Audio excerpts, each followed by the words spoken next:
ইতিহাসের পাতা উল্টালে আমরা অনেক প্রতাপশালী রাজার নাম পাই, কিন্তু তাদের আড়ালে থাকা কারিগরদের নাম প্রায়ই হারিয়ে যায়।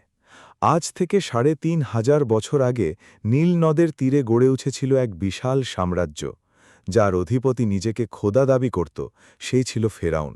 কিন্তু ফেরাউনের সেই ক্ষমতার দাপট একা ছিল না। তার পাশেই ছিল এক রহস্যময় মস্তিষ্ক, এক দক্ষ কারিগর এবং এক নিষ্ঠুর উপদেষ্টা, যার নাম হামান। শতাব্দীর পর শতাব্দী ধরে বাইবেল এবং ইতিহাসের বইগুলো হামানকে নিয়ে যে ধোঁয়াশা তৈরি করেছিল, আধুনিক বিজ্ঞান আর প্রত্নতত্ত্ব কি শেষ পর্যন্ত সেই জট খুলে দিয়েছে?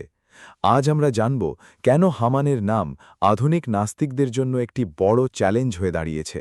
পবিত্র কোরআনের সূরা আল কাসাসে হামানকে ফেরাউনের প্রধান সহকারী হিসেবে পরিচয় করিয়ে দেওয়া হয়েছে। হামান কেবল একজন মন্ত্রী ছিলেন না, তিনি ছিলেন ফেরাউনের চিফ অফ স্টাফ। ফেরাউনের সমস্ত পরিকল্পনা বাস্তবায়ন করার মূল দায়িত্ব ছিল তার কাঁধে। বনি ইসরায়েলের নবজাতক শিশুদের হত্যা করা থেকে শুরু করে তাদের দাস বানিয়ে হাড় ভাঙা খাটুনি খাটানো, প্রতিটি নিষ্ঠুরতার নীল নকশা তৈরি করতেন এই হামান। কোরআনের বর্ণনা অনুযায়ী হামান এবং ফেরাউন ছিল একে অপরের পরিপূরক। আল্লাহ তাআলা কোরআনে যখনই তাদের ধ্বংসের কথা বলেছেন, অধিকাংশ স্থানেই ফেরাউনের নামের সাথে হামানের নাম যুক্ত করেছেন। এটি প্রমাণ করে ফেরাউনের অপরাধের সমান অংশীদার ছিলেন এই মন্ত্রী। মুসা আলাইহিসসালাম যখন ফেরাউনকে এক আল্লাহর দাওয়াত দিলেন, তখন ফেরাউন উপহাস করে হামানকে এক অদ্ভুত আদেশ দেয়। পবিত্র কোরআনে বলা হয়েছে, ফেরাউন বলল, হে হামান, তুমি আমার জন্য ইট পুড়িয়ে একটি সুউচ্চ প্রাসাদ তৈরি করো, যাতে আমি মুসার ইলাহকে উঁকি দিয়ে দেখতে পারি। সূরা কাসাস আয়াত ৩৮। এখানে দুটি অবাক করা বিষয় রয়েছে।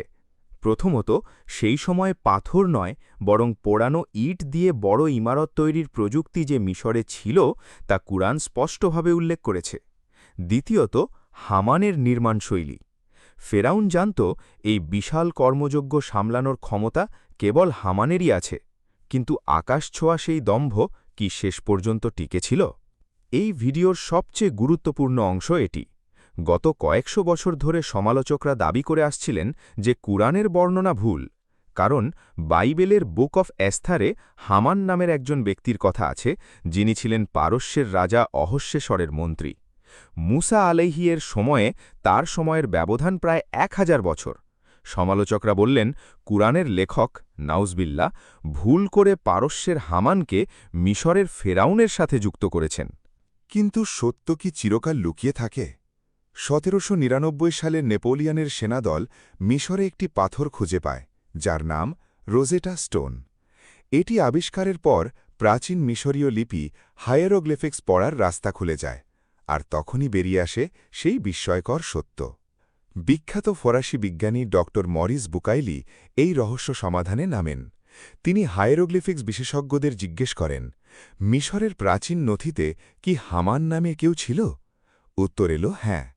ভিয়েনার হফ মিউজিয়ামে সংরক্ষিত একটি লিপিতে হামানের নাম পাওয়া গেছে। সবচেয়ে বড় চমক ছিল হামানের পদবি। লিপি অনুযায়ী হামান ছিলেন the chief of the quarry workers, বা পাথর খনি ও নির্মাণ শ্রমিকদের প্রধান।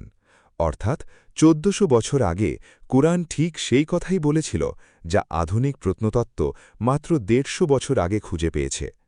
মরুভূমির বুকে থাকা একজন মানুষের পক্ষে ৩,০০০ বছর আগের একজন মৃত মন্ত্রীর সঠিক পেশা ও নাম জানা কি অলৌকিকতা ছাড়া সম্ভব? এটি প্রমাণ করে কুরআন কোনো মানুষের বাণী নয়, বরং মহাবিশ্বের স্রষ্টার বাণী। ক্ষমতা, অহংকার আর কারিগরি দক্ষতা কোনো কিছুই হামানকে বাঁচাতে পারেনি। যখন আল্লাহর আযাব এলো, তখন ফেরাউনের সাথে হামানও লোহিত সাগরের অতল গহ্বরে তলিয়ে গেল। আজ তাদের বিশাল প্রাসাদ নেই, তাদের দম্ভ নেই, পড়ে আছে শুধু তাদের নাম, যা পরবর্তী প্রজন্মের জন্য এক চরম শিক্ষা। হামানের কাহিনী আমাদের শেখায়, অহংকার আর ক্ষমতার দম্ভে মানুষ অন্ধ হয়ে যেতে পারে, কিন্তু সত্যের আলো ঠিকই একদিন প্রকাশিত হয়। ৩,০০০ বছর পর মাটির নিচ থেকে বেরিয়ে আসা একটি ছোট শিলালিপি আজ চিৎকার করে বলছে, কোরআন সত্য, আর ফেরাউন ও হামানের পতন ধ্রুব সত্য।